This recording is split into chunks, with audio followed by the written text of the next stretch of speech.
The essential thing is to be broken open to the eternal. Welcome to Ostracon, a podcast that translates fragments into the whole from which they came. Today, we're talking about The House with the Cracked Walls, a painting by the French post-impressionist Paul Cézanne. Paul Cézanne lived from 1839 to 1906. He was born and died in France. His painting served as a bridge between the Impressionists and the artistic movements of the early 20th century. He painted The House with the Cracked Walls around 1892 to 1894. It was a vacant house near the estate where he lived at the time. You can see the painting at the Met in New York, and as they note at the museum, Cézanne often painted abandoned sites near his studio, but he depicted this house with what they call its sinister crevice only once. So let's describe the look of this painting. The bottom 1/3 to 1/2 of the canvas, sloping upward from left to right, is the ground. The left half looks sort of like hard earth covered with scrub. The right half looks like a rising face of light-colored rock, almost like a rough marble without scrub. The house is positioned sort of right where these two geological halves meet.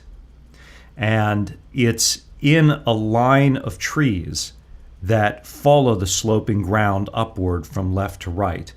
And so they all have meandering, dark vertical trunks with what look like sort of fresh deciduous leaves on the left, sort of coniferous, darker needles on the right. And the house looks like it's sort of a traditional brownish colored plaster house with a red tile roof, it looks like. And it has a vertical crack going through the center of it, sort of in the line of the trees. It also has a window that looks out towards the perspective of the viewer. Behind everything is a clear, beautiful blue sky. We have a link below so that you can see it for yourself. This painting is a stunning one to come upon unexpectedly because you're surprised by the juxtaposition between the beauty of the sky and the trees and the foreground, which is just masterfully executed, and the gaping crack in the house. They seem not to belong together. And although the museum doesn't offer a lot of interpretation about the canvas, it's the type of painting that draws you into curiosity about it. It holds in tension two related interpretations, like the two halves that the house is split into. Also, like the lightness of the outside and the darkness of the interior that you see into through the crack and through the window. Also, like the halves of the earth itself that lie between the fracture of the house, sort of the dry earth and scrub, and then the whitish marble that seems to present a geological break beneath the break in the house that is upon it. These two halves of the painting are like a positive and a negative, and reflect the ways that you might initially, maybe even mortally, view the painting, and the way that you might see it eventually, or you might say eternally. In the first sense, the negative sense, or the sense of the gap, one can't help but feel that there's something of Cézanne's own life in this painting. You may know that he and his wife had a child 14 years before they were married. They kept the child a secret from Cézanne's father, who was a banker, for fear that he might no longer materially support them. Eventually, Cézanne's father did find out and only temporarily reduced their income, but changed his mind. And Cézanne and his wife were eventually married with his parents present. But by then, his son Paul was already 14 years old. Some claim that the marriage was really about providing for and supporting the son Paul, and not so much about the relationship between Cézanne and his wife. Though he painted her many times, they say that their personal relationship was fractured. And so the house stands here in the painting almost like a longing for unification. There's an incongruity between the beautiful world that surrounds the house, and it feels as though the house ought to match the context, and it does not. It's been harmed. And the fracture here is in the house, as in the home, or perhaps even in the heart of the person, in their harbor, in the place that they go back to for their strength. From the perspective of an artist, maybe their creative place. So the crack in the house is almost like a wound in ourselves and in where we come from. Maybe in the relationships that we are unable to make perfect. Maybe in the longing for understanding by those we love and want to be understood by, and the inability really to be fully understood by anyone but God. If you wanted to be really fatalistic, you could even extend this beyond the house to the earth itself. There's a sense where, at first glance, it's the house that has been injured because the house is temporary. It's a structure, it doesn't last. Whereas the earth seems to be teeming and thriving with life, as though there are other things, other mortal things that might remain even if these temporary structures do not. But on closer examination and reflection, it seems to be that the house has been fractured because the earth itself is not still. The fracture in the house seems to follow a geological line in the earth that perhaps slowly and imperceptibly moves and has unstabled the foundation of the house and caused it to fracture. Looked at this way, it's not just our temporary structures that eventually fail.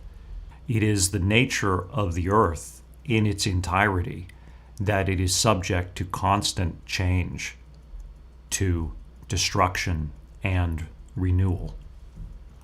That point about renewal is a good segue to the positive second way that you might see this painting, because it is not a hopeless painting in any sense, despite all that we just said.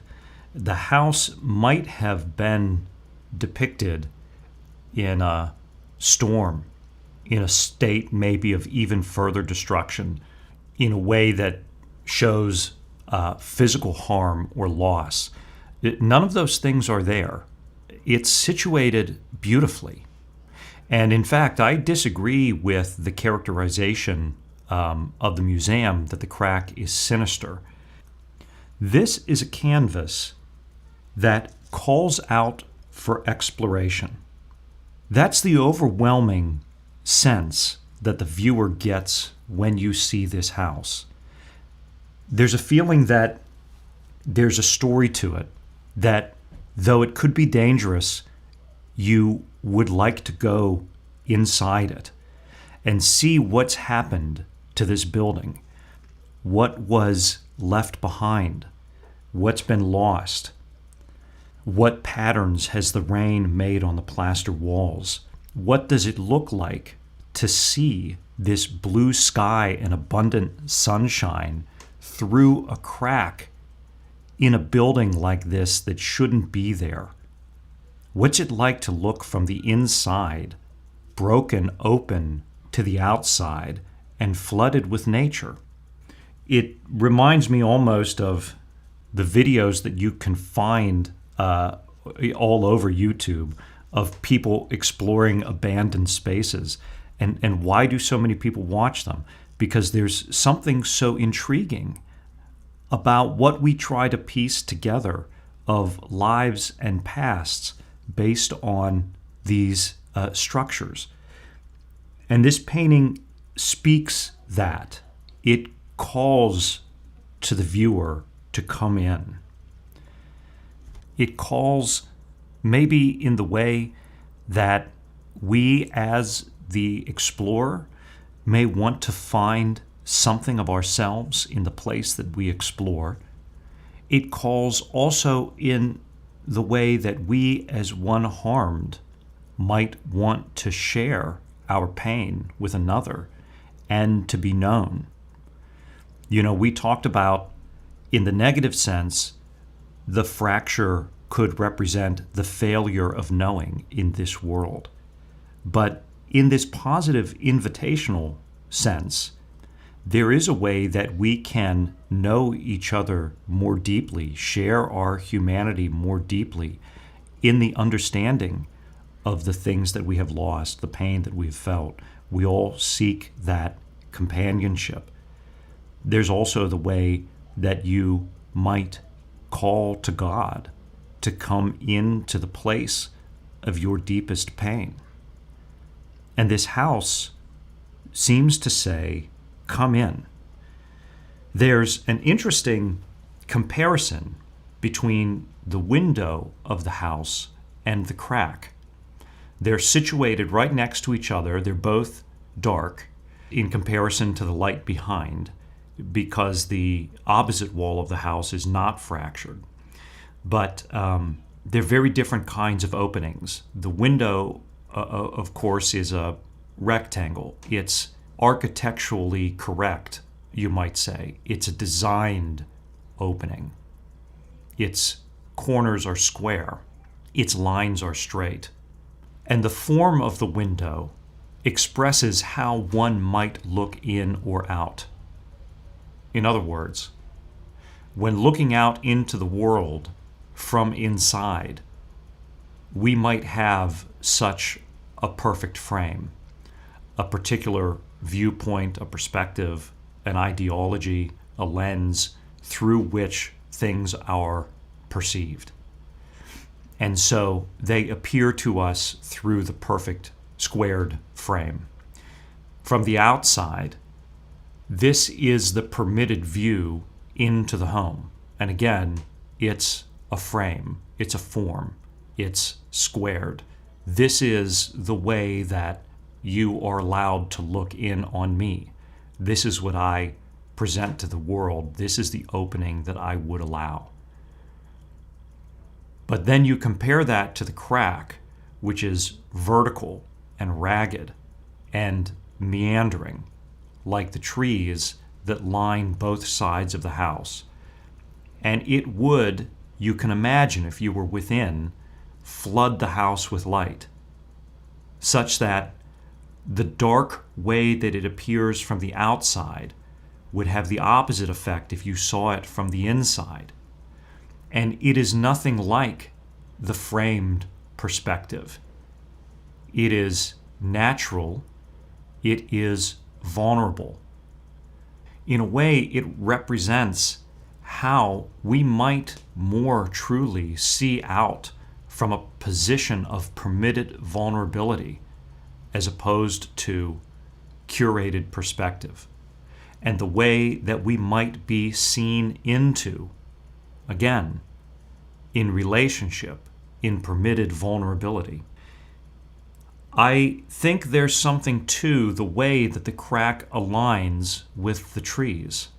If you let your eyes blur out the outlines of the house, the crack would almost look like the dark trunks of trees that surround the house, so that it would be another line in a line of dark growing tree trunks, suggesting that growth comes in this opening up, growth comes through even pain, even destruction. It comes through a letting in of the light and a letting out of the self that is not the perfectly curated rectangle of the window.